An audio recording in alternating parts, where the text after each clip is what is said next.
Well, good afternoon, everyone, and good morning to those of you who are joining us from Korea. And thank you all so much for attending today's discussion with the Korean American Law Enforcement Network. My name is Cindy Shin, and I am the CEO of KACIE Strategies, also a very proud sponsor of today's event. And it is my pleasure to also be serving as your MC for today. 네, 여러분 안녕하십니까? 오늘 사회를 맡게 된 신디 신입니다. 반갑습니다. 네, 오늘 포럼에는요, 이곳 미국 남가주에서뿐만 아니라 또 멀리 한국에서도 참여를 하고 계시는데요. 바쁘신 와중에도 이렇게 관심을 가져주시고 함께 해주셔서 감사드립니다.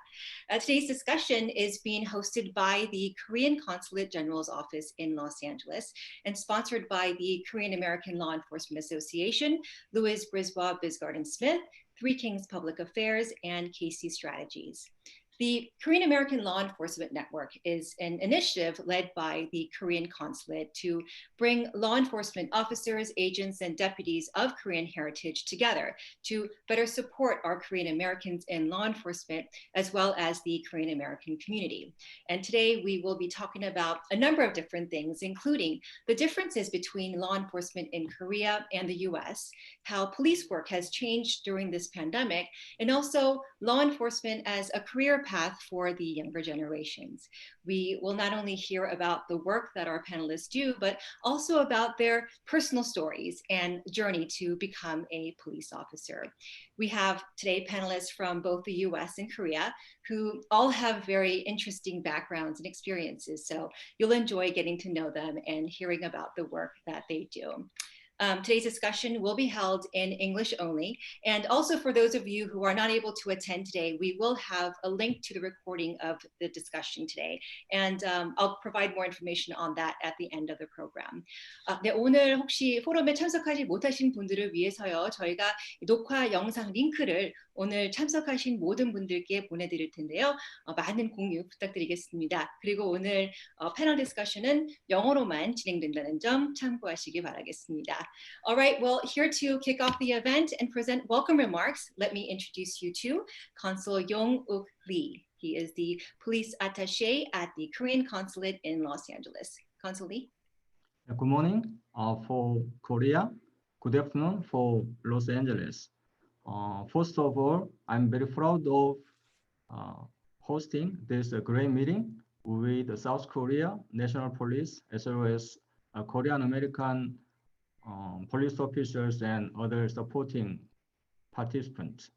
I believe that this is a kind of informal networking meetings for basically to know each other's, to build a network between South Korea and Southern California as well. Hopefully, I hope this network will be expanded to Nevada, Arizona, and New Mexico, as well as West Coast of United States. I believe that the communication is based on mutual understanding. However, we have a kind of a difference between South Korea and United States. So with this kind of informal meeting, we started to know each other's, and it is a first step to go forward, starting a network based on a personal knowledge as well as knowing about the cultural difference.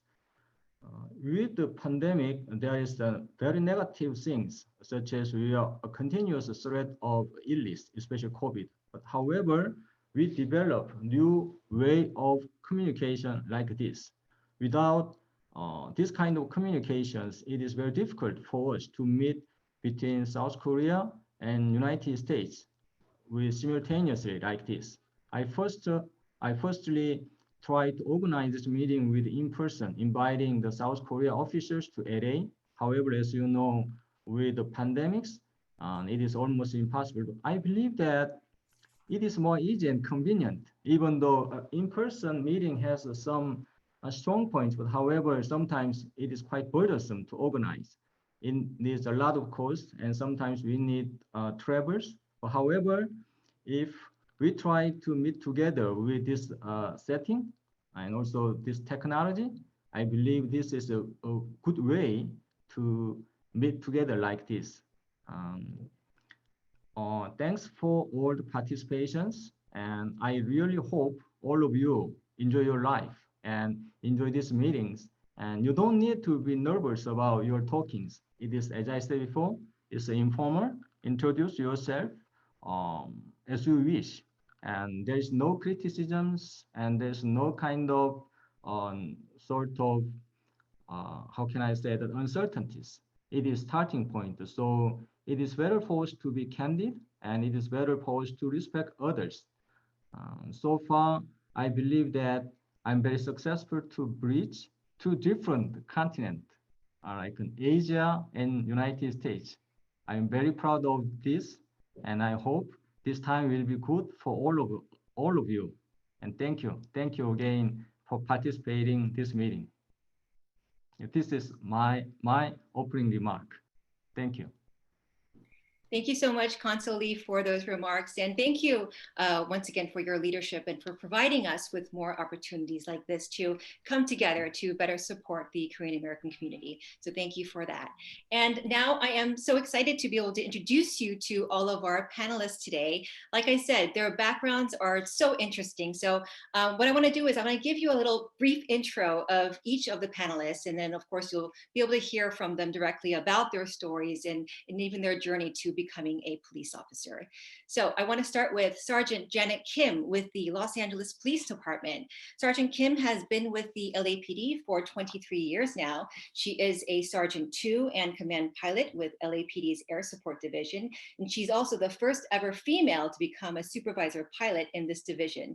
She currently is the officer in charge of the Special Flight Section. Born in Korea and immigrated to the US at age 4, Sergeant Kim graduated with an education degree actually and had no intentions on becoming a police officer until she went on a helicopter ride where she found her new passion for flying helicopters, which of course later led her to her career path in law enforcement. Next, we have Officer Jinha Kim with the Los Angeles Police Department. And she was actually a teacher for 15 years before joining the police department. She currently is assigned to the Recruitment and Employment Division. She's a recruiter for LAPD and also the Asian coordinator for her division, which means she's responsible for bringing in more Asian officers for the department. So any of you who are interested in joining LAPD, she would be the person to talk to. Detective Sam Sa, he has been with the Newport Beach Police Department for 15 years now. He is a property crimes detective who investigates thefts, burglaries, and fraud crimes. He's also a subject matter expert in the use of force and defensive tactics for the agency, which means he instructs others on arrest and control tactics and force options, along with related policy and case law. And prior to his career in law enforcement, he joined the US Army in the year 2000 and was deployed to Iraq in 2004, where he received the Bronze Star for working as a civil affairs sergeant in the Battle of Fallujah. Next, we have Inspector Jong-Hwa Kim from the Central Police Academy in Korea. 네, 중앙경찰학교 대외협력계 김종화 경위입니다. Inspector Kim currently works in the International Cooperation section at the Central Police Academy, and he plans international security cooperation projects through exchanges and cooperation with foreign police agencies, and also dispatches Korean police experts to foreign countries to help their local law enforcement. And he also almost became a teacher before becoming a police officer, although he had a childhood dream of becoming a police officer due to family pressure, which is very common. He studied to become a teacher, but later decided to follow his dream of becoming a police officer, and here he is today. Next, we have Senior Officer Taeyoung Jung, again with the Central Police Academy. 네, 중앙경찰학교 대외협력계 정태영 경장입니다.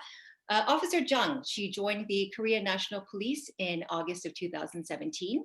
She also works in the International Cooperation section at the Central Police Academy. And previously, she worked in the patrol unit of Jinha Police Station in Gyeongnam Province, and also in a cyber crime squad as an investigator, and for tourist police in Incheon International Airport, where she worked patrol. And of course, you'll hear more about her in just a bit as well. And next we have police trainee Eun-Ae Kim, also with the Central Police Academy. 네, 중앙경찰학교 김은-애 교육생입니다. So prior to joining the academy, she was actually a TV drama intern producer for SBS. And how did she end up in a police academy? Well, she has always been a big fan of crime shows, she says, and it was an interview with a profiler who helped her gain a new perspective on criminal cases. Now, those cases were no longer just fictional stories and characters anymore to her, and so she discovered a new passion towards the real facts and actual victims, which is why she decided to become a police officer. Next, we have Alexander Kim, representing the Korean American community in Los Angeles and Orange County. He is the founder and principal of Three Kings Public Affairs, which is a government, business, and community affairs consulting company. He previously served as senior advisor to Los Angeles Council member David Ryu, also as community affairs manager at SoCal Gas, and community liaison for former Governor Arnold Schwarzenegger and Mayor Jim Han. And last but not least, we have the moderator who will be leading today's discussion, Ben Pak. He is the president of the Korean American Law Enforcement Organization, which just in their first year has now over 350 members throughout the Western US and is continuously growing. He's been an LAPD Reserve officer since the year 2008 and is currently assigned to the Olympic Division Community Relations Office. Now, Ben, I can't wait to hear from all the panelists. The floor is all yours now. Well, thank you so much. Great introduction. Before we get started, I'd like to acknowledge a friend of mine and actually the individual who is responsible for me to become a reserve officer, Sheriff Jim McDonnell. What an honor to have you here. I didn't know you'd be in here. Can you unmute him, whoever is the person, so he can kind of, Thank you. I don't know. Yeah, sorry if I put you on the spot, but I was surprised to kind of see you. Sheriff McDonnell is the one who told me about the reserve program back in, I think, 1999 or around that time. And then that's how I ended up going through the process. So, please give us a few words. Sure. I'm so glad to see you here. Well, thank you, Ben. Thank you, Cindy, for the opportunity and the invitation to join this webinar.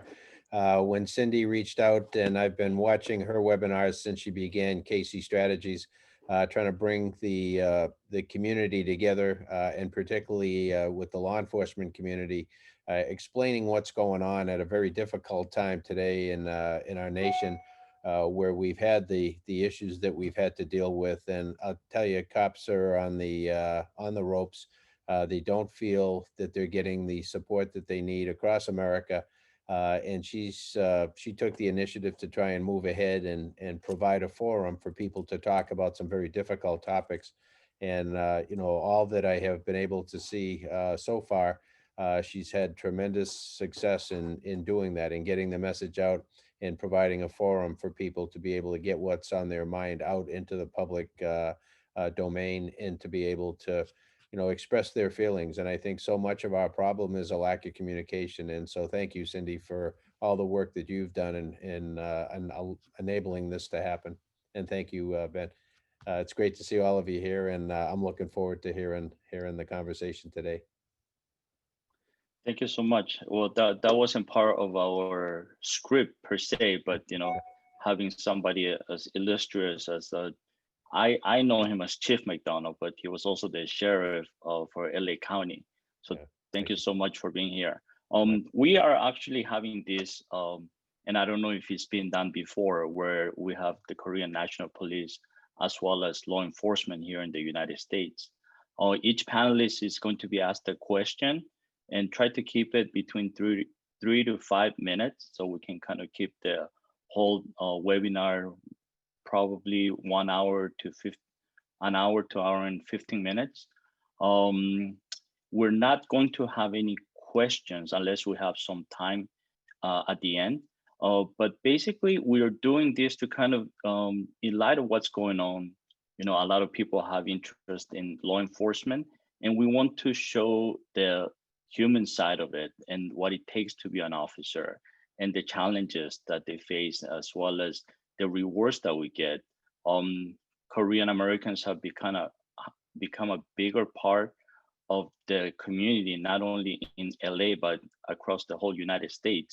And there is an active effort to recruit more APIs. And of course, that includes Korean American. So, you know, I have many panelists, and it's kind of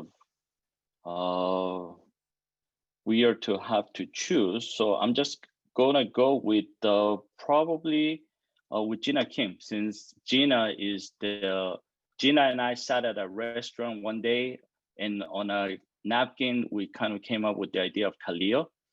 So her being sort of the premier member who started this, not me, I'm going to kind of start with you and put you on the spot. Jinha, you were a teacher for 15 years, and yet all of a sudden, and I was talking to one of your co-workers, and they told me that you were an exceptional teacher, and the fact that you decided to become a police officer was a surprise. So share with us what made you become a teacher, and then how is the recruiting in light of everything that's going on in the nation with law enforcement? So, hi. Well, I think I really do have a very typical story when it comes to Asians, specifically Koreans, becoming an officer. The family members or parents, for my case, it was including my brother, they were so against me becoming an officer, even though it was a childhood passion of mine. So I did go through the route of, education as a second choice, my parents' first choice, but my second choice, because my parents were not on board with me being an officer. Passionate, yes, about education. I had so much fun teaching. And small world, yes, we do have a friend in common. But back of my mind, I always had that what ifs. So I had to give it a go. Otherwise, I would be living all my life with what if? What if I became an officer? How much fun would that have been?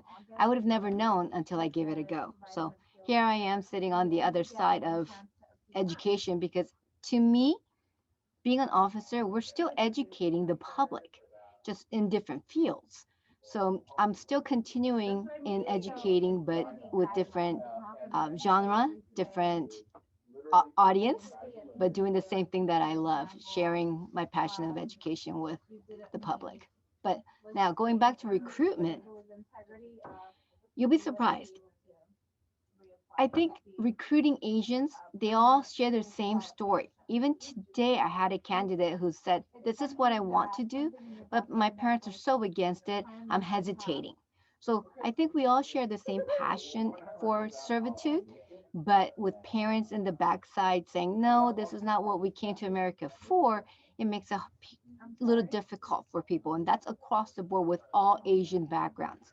But even within that, with all Asian groups, you'll be surprised Koreans are the most number of recruits that we have coming in. So we have been successful in getting the numbers out there, but just still not enough. How challenging is it to recruit female Koreans? Whoa. So we're really the unicorn of the entire department. LAPD has close to 10,000 officers, right? Within 10,000, we have about 96 female Asian officers. So within that, the number of Korean officers, I would say it's less than 20 for sure. Jenna could correct me on that. She might know better, but we're very limited, and it is difficult to get female Korean officers because they don't see themselves as officers. I think that there's more reason for us to be a little bit more vocal out there, more limelight, more media exposure to let them see that we are here. We might not be a vast number. There's not a whole lot of us, but we're here. So I would like more opportunity to highlight that for our public, that we do have Korean officers, and we're kicking butt. Well, that's good to hear. Well, I appreciate you sharing, and I know that you're doing a very good job reaching out. And this discussion that we're having right now is partly because we need everybody's help in order to get more police officers, especially Korean. I work Olympic Division with Jason, who is also in the room. And we can tell you that on a daily basis, Korean officers who speak the language are needed. And sometimes we have to go outside the division to give translation. So, you know, through this, hopefully we can get you more involved. Thank you, Jinha. Thank you. Next, I'm going to ask this question to police trainee Eun-Ae Kim. Is it, did I get it right? Yes. Yes. And we're very fortunate that, you know, seems like all Koreans who live in Korea speak English, although most Koreans who live here, we don't speak Korean that well. Tell us a little bit about, you're currently going through the academy in Korea. Can you share with us how was the process, and then what you're going through right now as a recruit with the academy, or if you're done, you know, still share with us the process, how long it takes, how long is the training? Well, it's been 4 months that I've been trained here in Central Police Academy, and I think it's a kind of tough time. I took a tough time because we have to wear masks all the time, even when we get the physical exercise.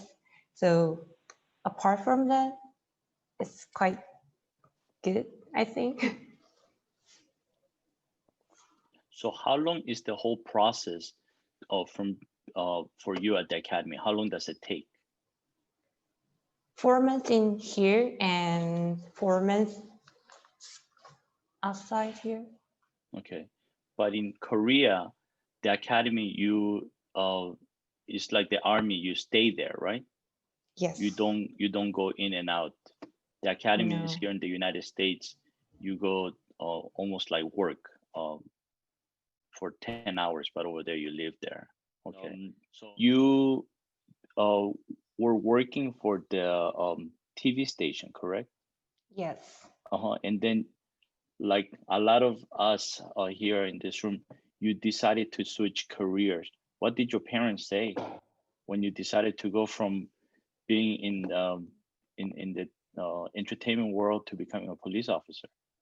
My parents really liked it because they always been recommending me to be a public officer. So they really liked it.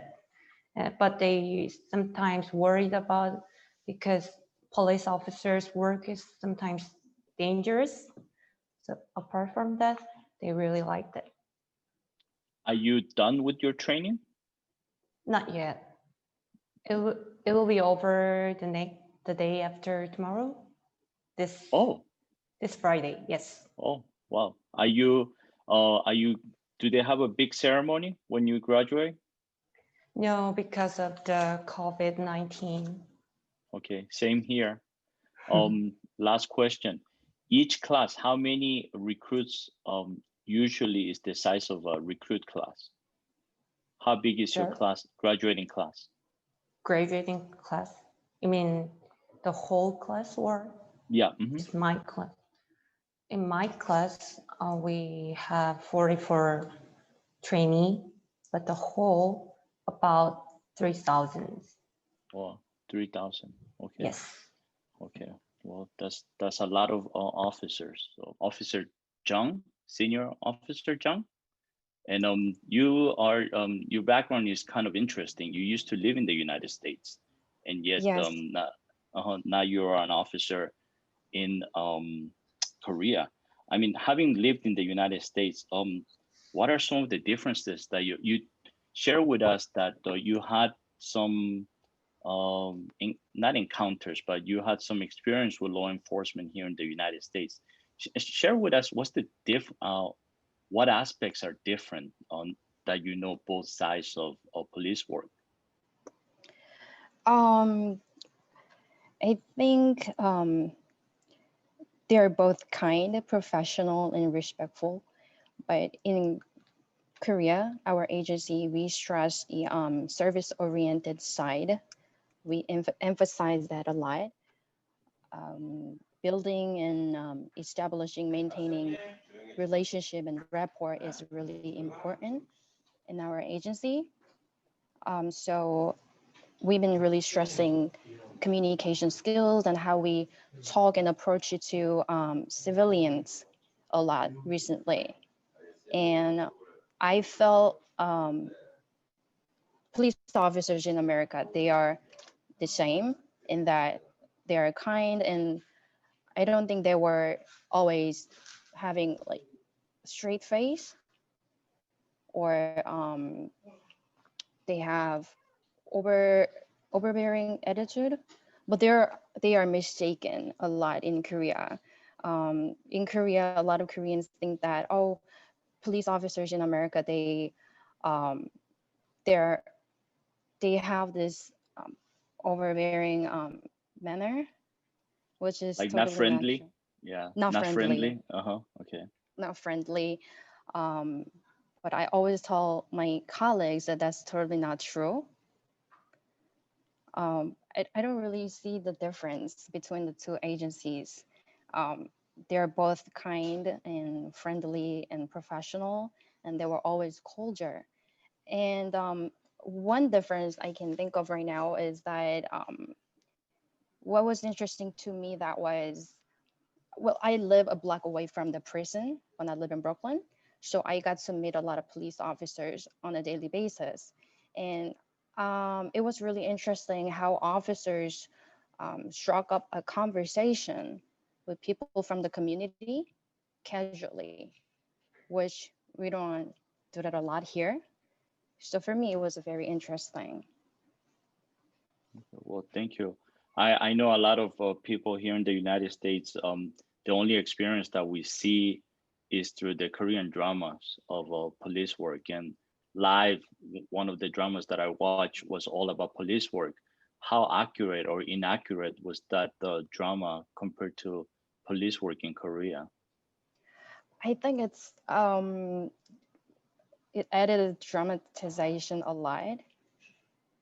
And I think they depicted police officers in Korea do a lot of crime fighting performance, but it's more towards to social function lately. It's not all that chasing after perpetrators. We do more social work, I would say. But I think in the drama or movies, they depict the officers doing more crime fighting function. Just like how we see officers in America in the movie, a lot of Koreans think that, oh, police officers in America, they get to kick the doors, they're always confident, but it's not 100% same with the reality, I think. Well, yeah, I tell you, I tried to kick in the door and I couldn't. So somebody else had to do it for me. And I'm fessing up to that because it's not that easy, especially when they're vaulted. So a much larger guy had to come in, tell me, move aside. And then it took him 3 times to kick it. And I couldn't, so yes.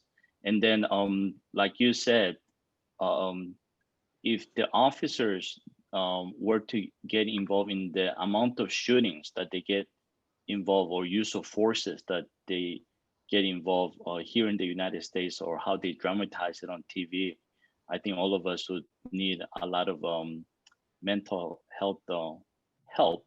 And I think that is good for drama, it's good for TV, but like you said, there is a very miscued perception of what police work is all about. I am glad that you say that there is not, you take care of more of the social aspect, because in the United States too, most of the police work is to help people, and it's not about kicking doors down or doing that. So, well, thank you for sharing that, and I appreciate you being very candid about your sharing with us.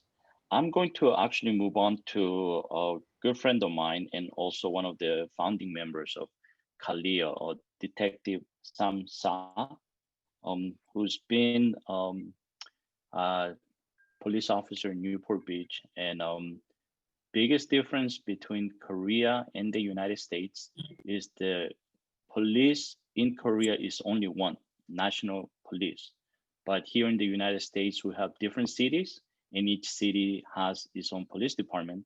Each county has its own sheriff's department. So Sam actually works about 35 miles southwest of LA in a city called Newport Beach. And Sam, I know you are very involved. I know you're very proactive. I know you love helping the community, but tell us how things have changed since this whole pandemic, and then the lockdown, and then how people perceive and help or don't help in police work. Hi, I'm Detective Sam Saw. First of all, I just wanted to say thank you, and it's an honor to be here and have this opportunity to talk to everybody.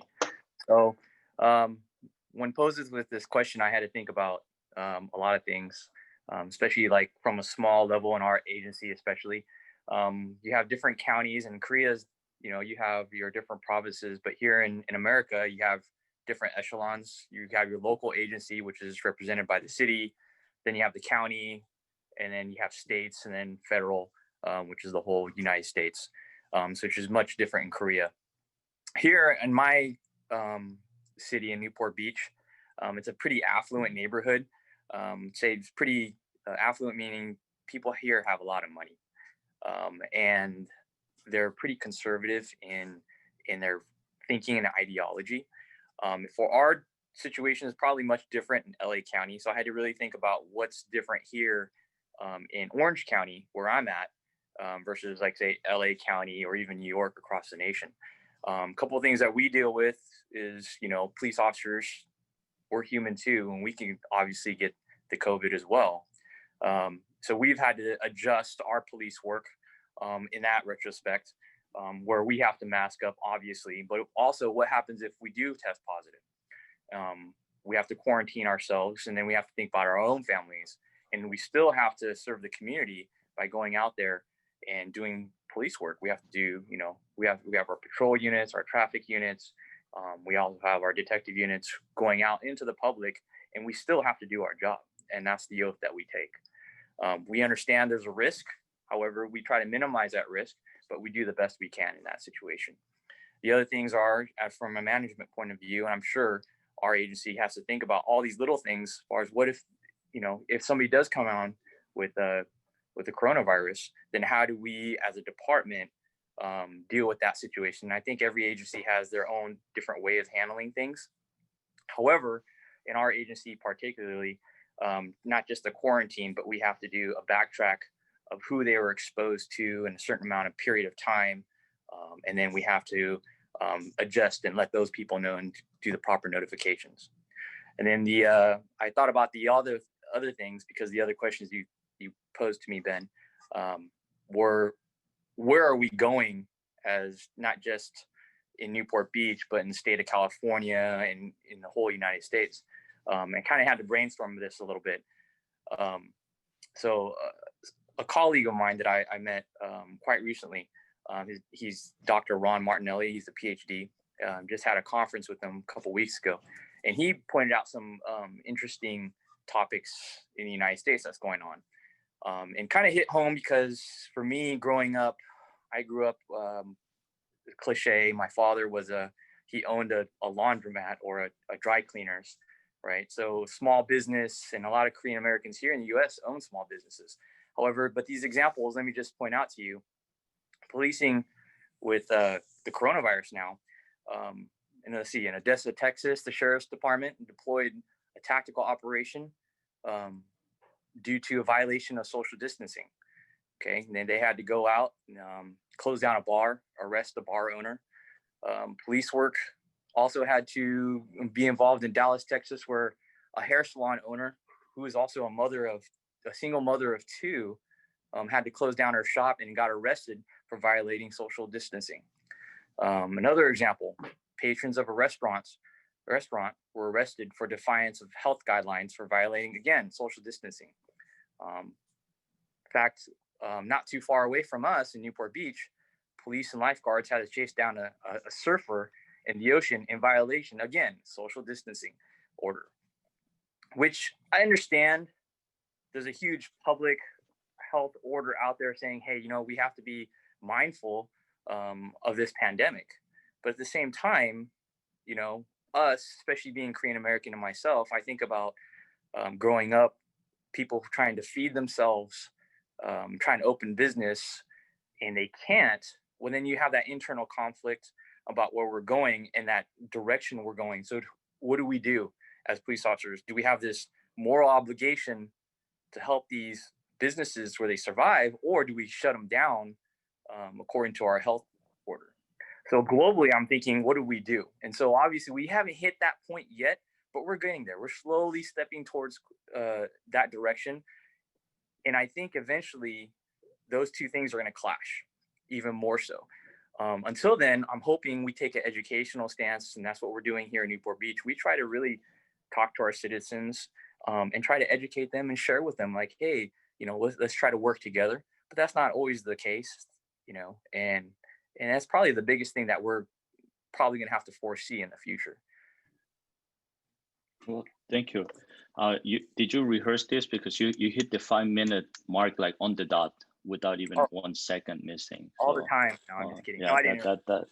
that was very good. Appreciate that. Well, I mean, there is so much challenges. There is, in my opinion, no right or wrong answers right now.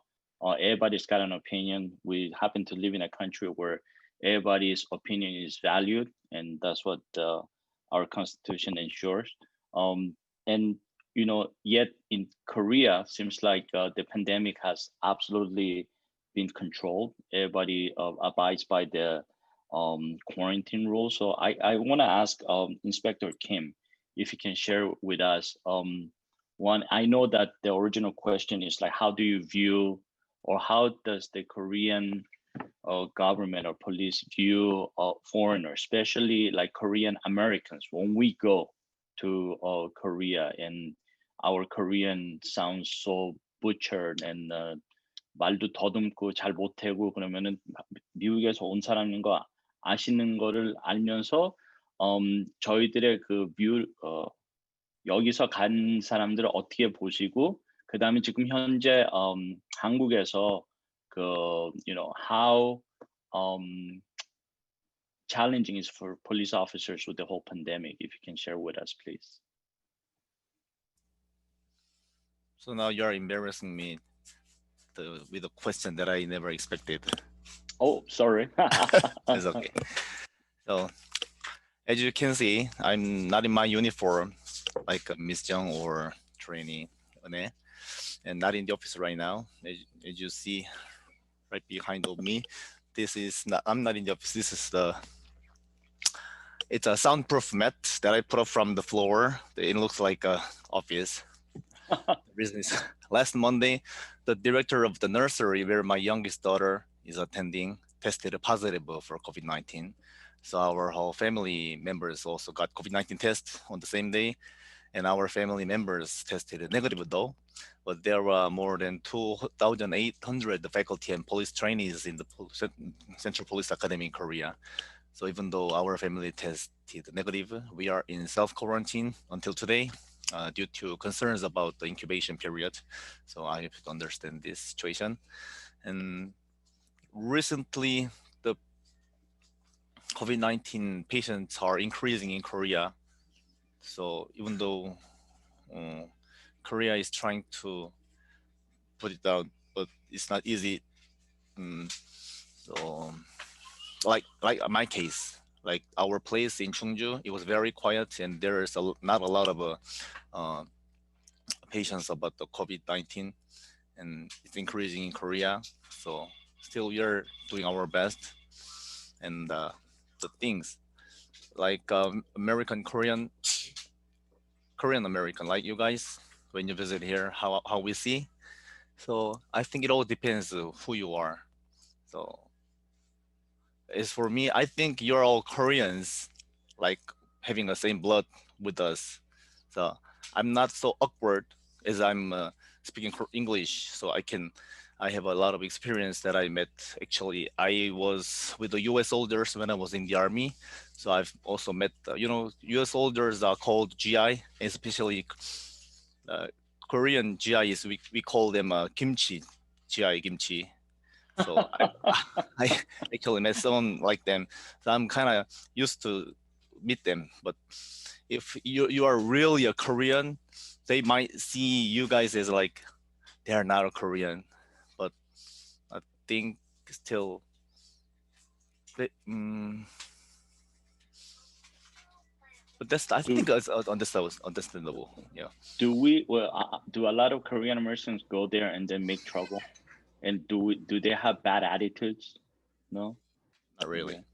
And then the reason I ask is, somebody did tell me that Korean Americans, when they go, they have this arrogance where they think that they can get away with things because they have a U.S. passport. But so that was the reason I was asking you if we viewed as thank you for sharing that we view sort of as equal. But a lot of times I think, especially in the old days, it was kind of viewed as like 촌놈들, 시골에서 온 사람들 kind of thing. So I appreciate that. Well, I hope your whole family is okay. And you did say that you tested negative. And just to kind of, you can see we may be a world apart. In Korea right now is 10 a.m. Is it 10 a.m. in the morning? We're here finishing our day. They're starting their day, and yet the issues that they have and we have seems like exactly the same. So it's kind of it's becoming a bigger, it's a smaller world that we live in. Having said that, let me move on to Alex. Alex came. We've known each other. We worked in government together. You've actually worked for city council. You worked for the mayor. You worked for the governor. You've been in many aspects in government, and right now you actually represent your own company. So you don't have to be so PC about the next question I'm going to ask you. In light of what's going on, seems like, do you think that policing, as you know it here in the city of LA or county of LA, there's more oversight needed or less oversight needed? Well, thanks for the question. Before I begin, I want to thank everybody for participating, especially Sheriff Jim McDonnell.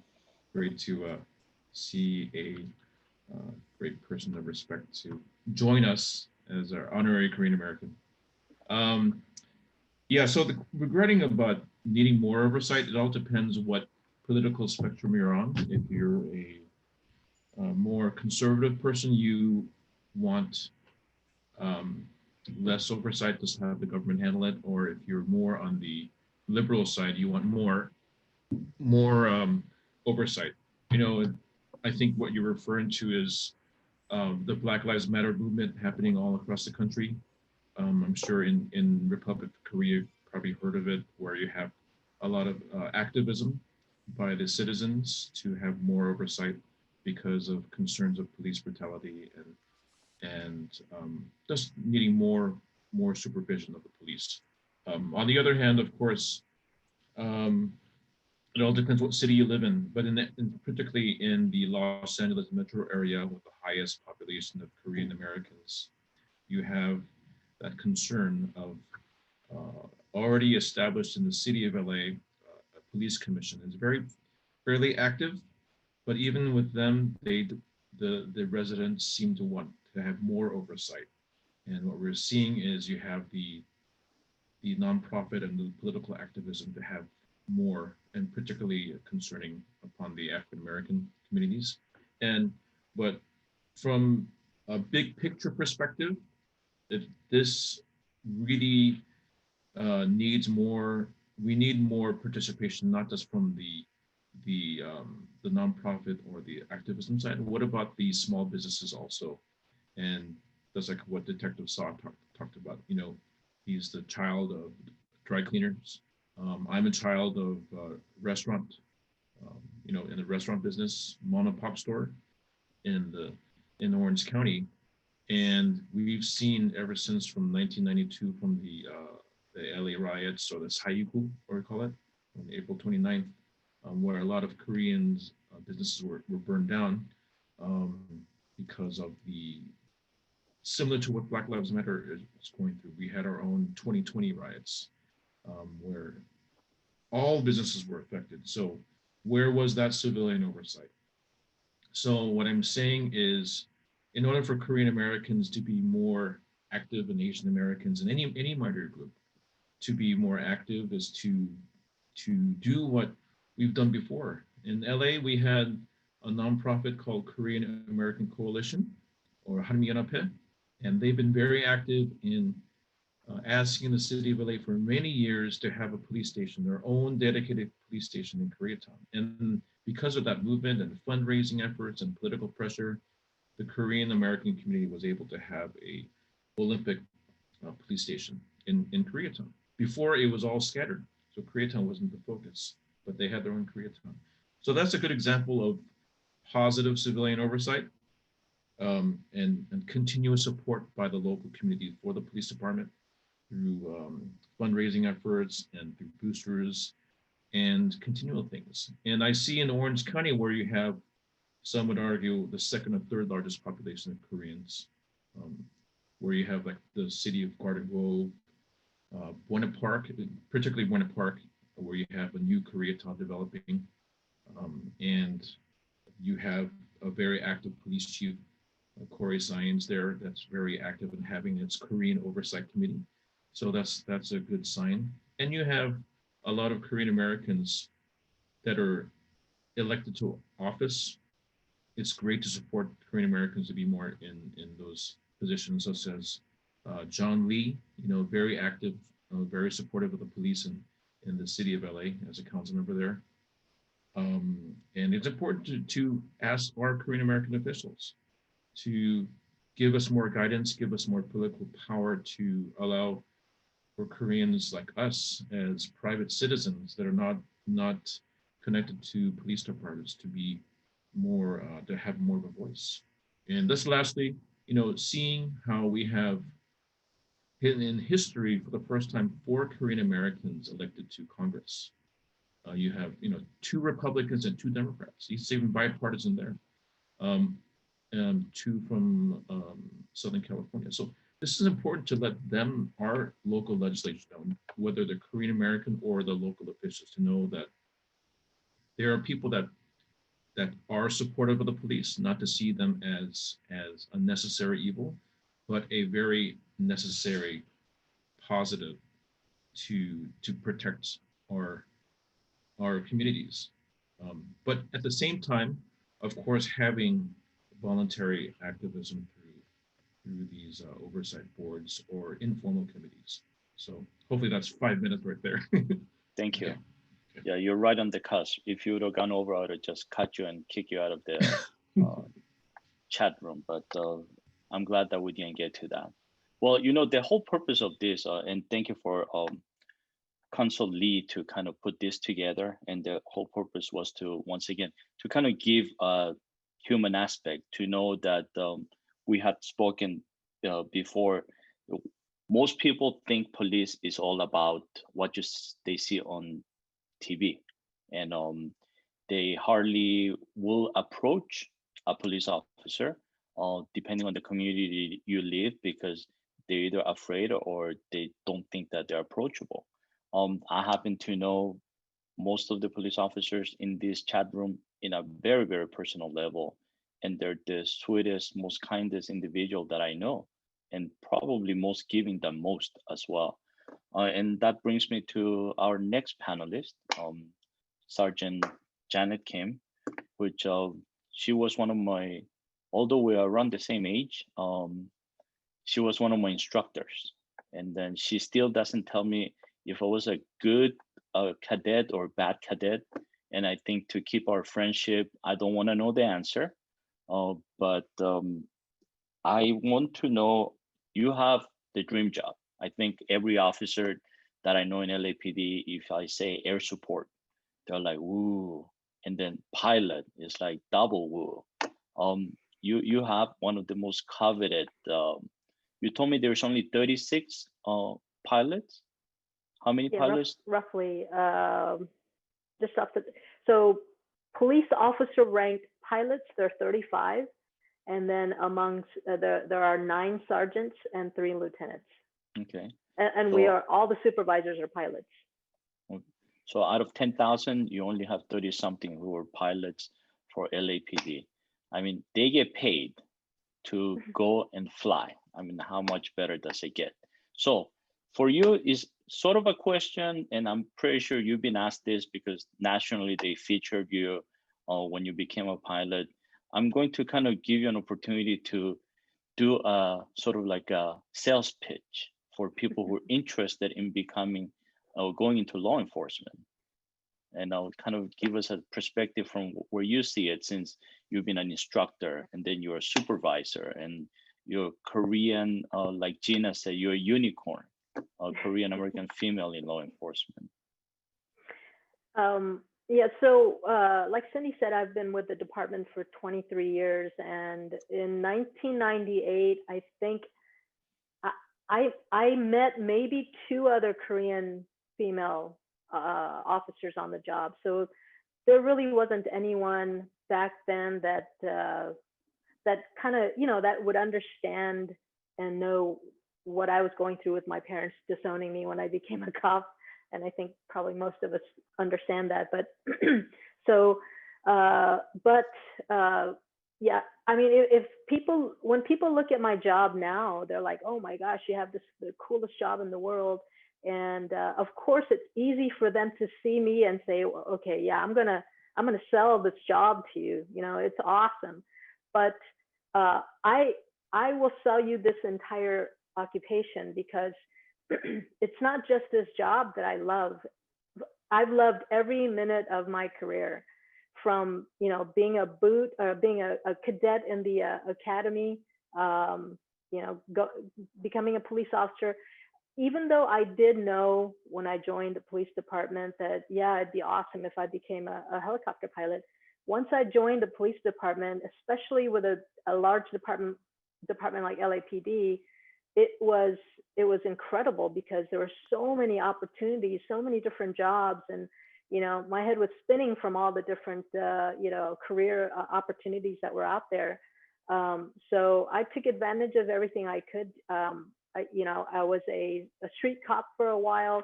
I became a field training officer, then became a tactics and firearms instructor, came back out and became a senior lead officer, then a gang sergeant, and then you know, right now as a pilot and a supervisor. I mean, everything about this job, in all honesty, it's really what you make of it. And during my career, I had to constantly remind myself, it didn't matter where I was or what job I was doing. We've all worked the kit room. You know, we've all been inside that black and white alone, you know, working the U-boat, the report writing boat or car. But no matter what it is, perspective is everything, right? I think we all understand that. You know, you can't change your circumstances. Sometimes, you know, you get crappy jobs, and it's not a fun place to be. However, you have all, you know, 100% control of your attitude and your perspective. So I had to constantly remind myself of that. And the other thing is building a reputation, a positive reputation, obviously. You know, my nephew is a young police officer. He has 3 years on the job. He's over at the Hollenbeck station, which is East LA. And one of the things I constantly remind him is, you know, look around for that job that you want, that you know, your dream job. Look at the people that are there. You know, they're not superhuman. They're human beings just like you and me. You have everything it takes to do what they do. You know, go there, find out about that job, go talk to those people that are doing what you want to do, and get advice, go to mentors, you know, choose people that you know, that you respect. Like Chief McDonnell, who will always be chief to me. But go to the people that you respect, get that advice, follow those steps, work hard, and you can accomplish pretty much anything you want. So, you know, you had mentioned to me, Ben, before about, you know, what kind of advice I would give to Korean Americans is, you know, do some research, find out what police work is really about. I think everyone touched on what police work is, everything from community outreaches, you know, getting to know the people that you serve, working hard at it. You know, if you want to get on SWAT, you can do just about anything. But yeah, I highly encourage anyone who's interested. This is an incredible job. It's exciting. There's never a dull moment, and the opportunities are pretty much endless. Well, thank you so much. I mean, I think everybody has shared some really good points. That's what I have for the panelists. Are we going to have some time to take some questions or some comments, or I'll turn it back to Cindy? You know, I think it's 5 o'clock right now, so we may not be able to get to any questions. So we should probably wrap. We don't have any questions right now anyway in the chat box, so I think we're good. You know, this was the first time that we kind of tried something like this. We did have one before where it was more of a just Q&A for high-ranking officers. We wanted to do this with sort of the working members, not that high-ranking officers. Let me go back to that. It's not that they don't work, but this way people get to know the people who actually are on the streets dealing with the day-to-day business, the day-to-day issues that are hitting both sides of the globe right now. So I truly appreciate you taking the time. I know 5 o'clock or 4 o'clock is not the easiest, and in Korea as well, it is something that they're getting their day started. So I thank you for being here today. We'll probably try to do something similar, or maybe something that is more educational. But on the first round, we felt that doing and getting to know each other was the right thing to do.